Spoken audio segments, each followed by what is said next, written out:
अस्सलाम वालेकुम पाकिस्तान, आप देख रहे हैं स्पोर्ट्स बज़। मैं हूं हसैन लियाकत। आज पाकिस्तान और साउथ अफ्रीका के माबेन ट्राई नेशन सीरीज का तीसरा मैच जारी सारी है। पहले दोनों मैचेस में पाकिस्तान को न्यूजीलैंड के हाथों शिकस्त हुई, फिर दूसरे मैच में साउथ अफ्रीका को न्यूजीलैंड से शिकस्त हुई। अब जो भी टीम जीतेगी वो फाइनल खेलेगी न्यूजीलैंड के साथ। लेकिन इस वक्त जो मामला चल रहे हैं, पाकिस्तान के बॉलर मुश्किलात का शिकार हैं। पाकिस्तान की जो ओपनिंग बॉलर्स हैं, शाहीन शाह अफरीदी, नसीम शाह, वो भी कुछ ना कर सके। शाहीन ने एक विकेट जरूर लिया, लेकिन जो फील्डिंग स्टैंडर्ड था उसके क्या ही कहने थे। पहले कप्तान मोहम्मद रिजवान की बात करें तो वो कैच ड्रॉप करते हुए नजर आए, वो उसके बाद स्टंपिंग मिस करते हुए नजर आए। उसके बाद खुशदिल शाह हमें बहुत ही पैथेटिक फील्डिंग करते हुए नजर आए, और फिर खुशदिल शाह की बॉल के ऊपर ही नसीम शाह ने कैच ड्रॉप किया है साउथ अफ्रीकन प्लेयर का। और फिर उसके बाद जितने भी फील्डर्स हैं वो गाए बगाए साउथ अफ्रीका की टीम का भरपूर साथ देते रहे। ये इस वक्त कराची के नेशनल बैंक स्टेडियम में चल रहा है और पाकिस्तान की टीम मुश्किलात का शिकार। और इसी तरह अगर चलता रहा तो ये स्कोर आपको 350 पौने 400 तक जाता हुआ नजर आएगा। खवातीन और हज़रात, अब अगर बात कर लें थोड़ा सा चैंपियंस ट्रॉफी के स्क्वाड को लेके, तो आज के मैच में आपने देख लिया होगा कि कितने ज्यादा पानी में है पाकिस्तान के स्पिनर्स। क्या अबरार अहमद पाकिस्तान की चैंपियंस ट्रॉफी में सक्सेसफुल नुमाइंदगी कर सकेंगे? That is a big question. वो अबरार अहमद जो कि कराची नेशनल स्टेडियम में स्ट्रगल करते हुए नजर आए, वही अबरार अहमद हमें लाहौर में कज़ाफी स्टेडियम में स्ट्रगल करते हुए नजर आए। वो अबरार अहमद चैंपियंस ट्रॉफी में क्या कुछ करेंगे? That is a big question. लेकिन दूसरी तरफ अबरार अहमद के वकील सफाई मोहम्मद रिजवान का ये कहना है कि हमें किसी स्पिनर की कोई ज़रूरत नहीं है, हम स्पिनर के बगैर ही ठीक हैं। अबरार हमारे पास मोर इनफ स्पिनर है। आज भी उन्होंने जब टॉस के ऊपर बात की तो उन्होंने कहा हमारे पास बहुत ऑप्शंस हैं। खुशदिल शाह का ऑप्शन है, सलमान अली आगा का ऑप्शन है, सऊद शकील का ऑप्शन है और अबरार का ऑप्शन है। लेकिन जो इंडिया की टीम खेलने आएगी हमारे खिलाफ या दूसरी टीमें आएंगी, वो रेलू कटे स्पिनर्स से काबू नहीं होती हैं। यहाँ पे आपको सुफियान मुकीम जैसे स्पिनर्स की ज़रूरत थी, यहाँ पे आपको महरान मुमताज़ जैसे स्पिनर्स की ज़रूरत थी, या इवन आपके जो टेस्ट स्पिनर्स हैं साजिद खान या फिर नोमान अली, वो भी पाकिस्तान की कंडीशंस में बहुत ही साजगार साबित हो सकते थे। लेकिन पाकिस्तान की टीम देख के ये लगता है कि हमारी टीम शायद राउंड के मैचेस भी क्लियर ना कर सके। एक मैच हमारा न्यूजीलैंड के साथ, वो मुश्किल, दूसरा मैच हमारा इंडिया के साथ, वो मुश्किल, और फिर आखिर में हम बांग्लादेश के खिलाफ रावलपिंडी में खेलेंगे, और उसी रावलपिंडी में खेलेंगे जिस रावलपिंडी में बांग्लादेश ने हमें 2 टेस्ट मैचेस हराए थे। कोई ज़्यादा दूर की बात नहीं है, आज से 3 महीने पुरानी बात है जब बांग्लादेश की टीम आई थी और हमें घर में शिकस्त दी थी। तो पाकिस्तान का ग्रुप स्टेज भी नामुमकिन नज़र आ रहा है, और सिलेक्टर्स अपनी जगह पे जो है वो डटे हुए हैं। आकिब जावेद की अगर बात की जाए तो वो कहते हैं कि हम फास्ट बॉलर्स के साथ जाएंगे। कप्तान रिजवान का कहना है फास्ट बॉलर के साथ जाएंगे। मोहसिन नकवी साहब और एक सिलेक्टर ऐसे हैं जो ये चाहते थे कि स्पिनर्स को इंडक्ट किया जाए, जो ये चाहते थे कि ओपनर्स को इंडक्ट किया जाए। लेकिन अनफॉर्चुनेटली फाइनल कॉल सिलेक्टर्स की इस वजह से है कि जब चैंपियंस ट्रॉफी का रिजल्ट आएगा तो उसके बाद जो कुर्बानी का बकरा बनेगा वो सिलेक्टर ही बनेगा। लेकिन क्या सिलेक्टर को बाहर निकाला जाएगा, क्या हेड कोच को बाहर निकाला जाएगा? फिर आकिब जावेद तो पहले ही बता चुके हैं कि मैं पाकिस्तान टीम में नहीं रहना चाहता, मैं तो नेशनल क्रिकेट एकेडमी में अपनी जिम्मेदारियां निभाना चाहता हूं। सो रिजल्ट हक में आए या ना हक में आए, आकिब जावेद किसी न किसी तरीके से आपको पाकिस्तान क्रिकेट बोर्ड में नजर आएंगे। खवातीन औजात, इन तमाम तर इशूज़ के ऊपर बात करेंगे और हम जानेंगे अपने एक्सपर्ट से कि पाकिस्तान की टीम क्या कुछ करने जा रही है और पाकिस्तान क्या आज मैच जीत के फाइनल में जाने की पोजीशन में है या नहीं।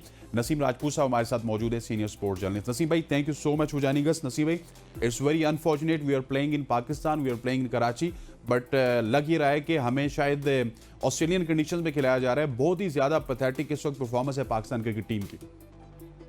हसनैन मेरे छोटे भाई, यू आर मोस्ट वेलकम हमेशा। बात ये हो रही है कि समझ नहीं आ रहा है यार। कल मोहसिन नकवी साहब जब मजदूरों से मुलाकात कर रहे थे, मैं वहीं पर ही मौजूद था। मैंने उनको ये भी बोला, मैंने कहा जिस तरह वो मजदूरों से मिल रहे थे बहुत अच्छा लग रहा था। मैंने कहा सर वेरी वेल डन, जबरदस्त आपने काम कर दिया, आपकी स्पीड देखी। मेरे दिल में आया कि उनको एक बात ये भी कहूँ कि सर अब थोड़ी स्पीड इस जानिब भी दिखा दें कि टीम बदल जाए। और लेकिन बात वही थी हसनैन के, हम एक्सपेक्ट यही कर रहे थे कि ज़ाहिर चेयरमैन ने अपनी टीम के ऊपर दिया हुआ है कि भाई उनकी टीम फैसला करेगी, सिलेक्शन कमेटी फैसला करेगी, और वो टीम जो है ना आपके सामने ही है। उसने कोई फैसला नहीं किया, उसके कान पे जू भी नहीं रहेगी। सारी दुनिया बोलती रह गई, बात करती रह गई, भाई आप ऐसे तो नहीं निकल सकते, भाई आप ऐसे तो नहीं बचेंगे। लेकिन उनके जून तक नहीं रहेंगी, वो ऐसे ही बस जैसे थे वैसे ही अपना माशाल्लाह अपनी टीम के साथ वो खड़े रहे। अब इस टीम के साथ यार आपका मोरल ही नहीं है। देखें ये पिचेस फास्ट बॉलर्स की नहीं है। जिस तरह फास्ट बॉलर्स की यहाँ कराची की पिच 300 पे 300 रन बनते हैं यहाँ ओडीआई में, जैसा ये परफेक्ट ट्रैक है। लेकिन जितने रन अगर हमारी, तो हमने लाहौर में देखा रन ज्यादा हो गए और हमने लार्ज पैम्पर पहन लिया।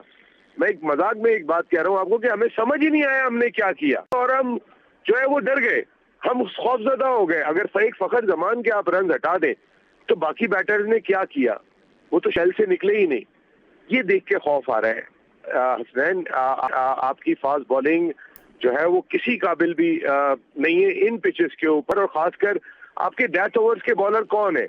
देखिए, कुछ ना कुछ तो प्लानिंग आपको करनी थी। आप माजी के अंदर वकार यूनुस डेथ ओवर के अच्छे बॉलर नहीं थे, वसीम अकरम डेथ ओवर के अच्छे बॉलर थे।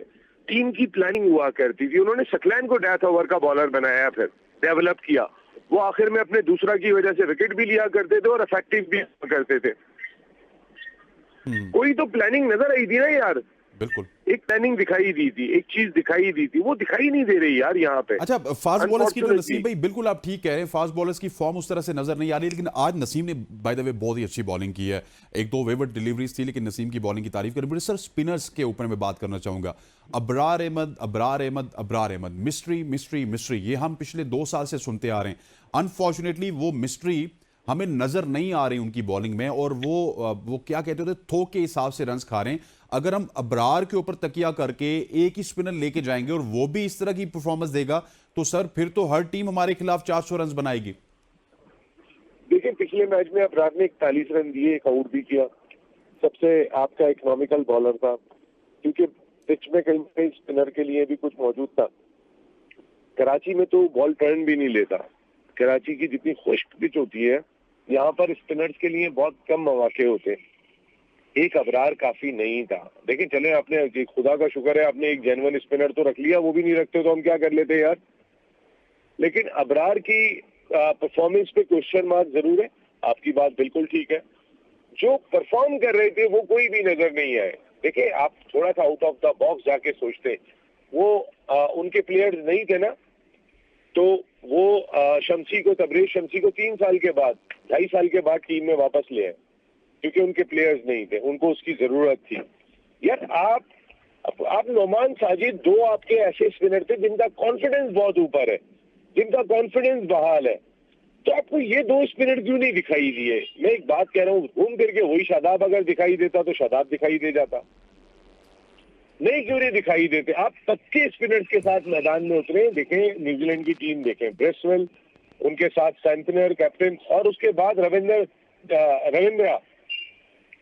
तो ये 3 स्पिनर उनके पास जो है, वो आप देख सकते हैं कि उनका लेवल क्या है, उनका कैलिबर क्या है। साउथ अफ्रीका की टीम पे आ गए, उनके यंग लेफ्ट आर्म स्पिनर और ऑर्थोडॉक्स स्पिनर वो, लेकिन आप उनकी जगह देखें, वो किस कॉन्फिडेंस के साथ बॉलिंग कर रहे हैं।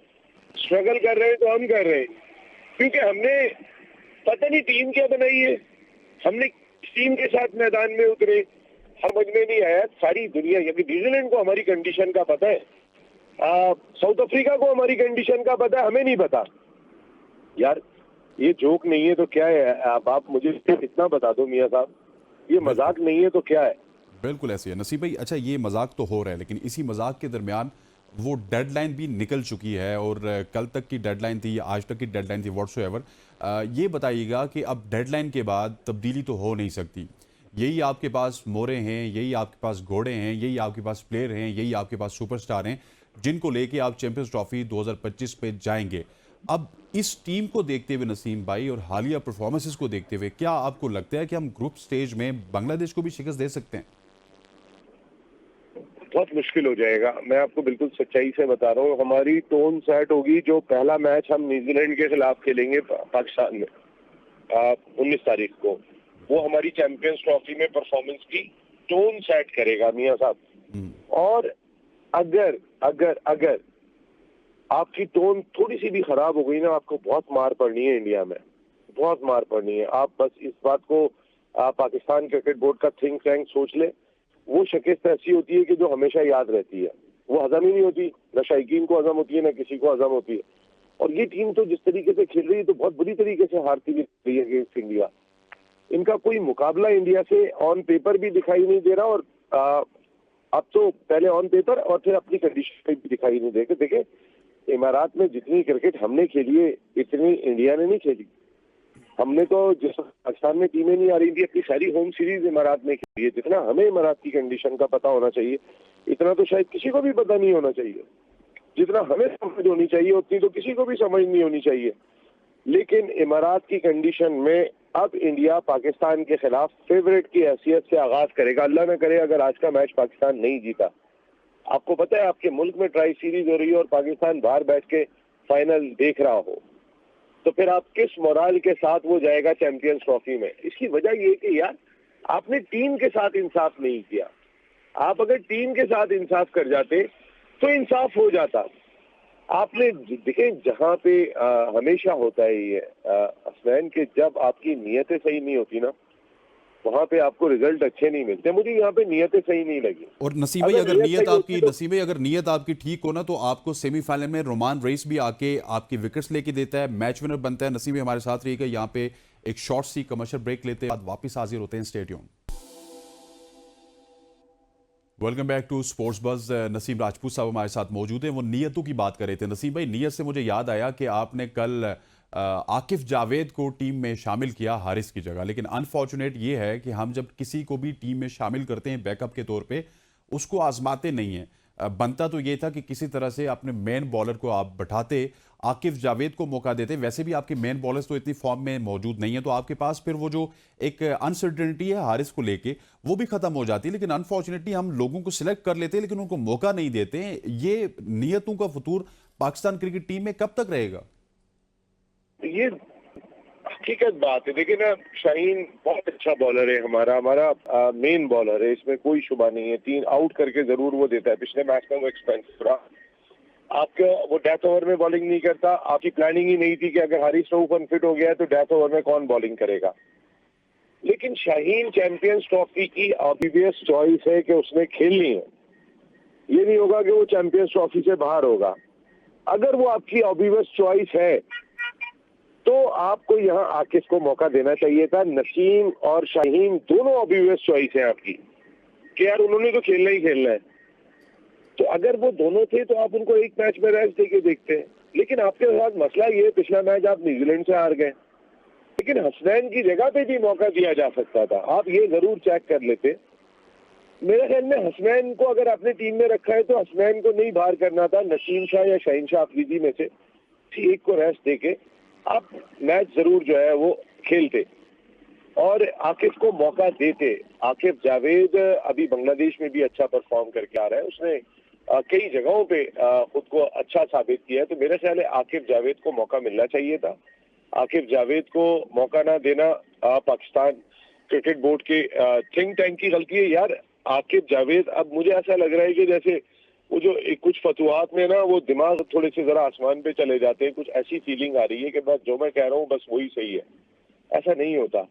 जो मैं कह रहा हूँ वो सही नहीं। और मुझे बड़ी हैरत होती है कि जब रिजवान साहब और सारे के सारे खामोश होते हैं और जब ये पानी सर से गुजर जाएगा ना और अल्लाह न करे कुछ 19-20 हो गया तो 2 साल के बाद 3 साल के बाद बोल रहे होंगे, किसी का बयान आ रहा होगा कि जी रिजवान ने तो बोला था आकिफ जावेद को कि एक स्पिनर बढ़ा लो। कोई एक स्टेटमेंट आ रहा होगा कि जी उसने तो उसको कहा था कि ये कर लो। भाई आप क्यों नहीं बोलते हो? That is the time. Rizwan आपने टीम को लीड करना है। बाद में आपके स्टेटमेंट आ रहे होंगे कि जी मैंने तो कहा था कि सुफियान मुकीम को शामिल कर लो, जेन्युइन ओपनर भी होना चाहिए, लेकिन मेरी नहीं सुनी गई। अब नहीं सुनी गई तो तुम कप्तान क्यों हो? मेरा सवाल ये है कि ये सारी बातें जिस वक्त आपके पास ओहदा होता है सब चुप होके बैठे होते हैं। गुडी गुडी है, बेहतरीन है, अल्लाह करेगा जीत लेंगे। बस जी, अल्लाह भी जब करते हैं कि जब आप भी इंसाफ करते हैं, जब आप भी जिसका हक होता है उसको हक देते हैं। यहाँ पे हक था एक जेन्युइन स्पिनर का, यहाँ पे हक था एक जेन्युइन ओपनर का। जो हक था आपने वो हक मार दिया। यार मैं 2-3 लोगों को कहाँ छुपाऊं? मैं तैयब ताहिर को कहाँ छुपाऊं? मैं उस्मान को कहाँ छुपाऊं? मैं खुशदिल शाह को कहाँ छुपाऊं?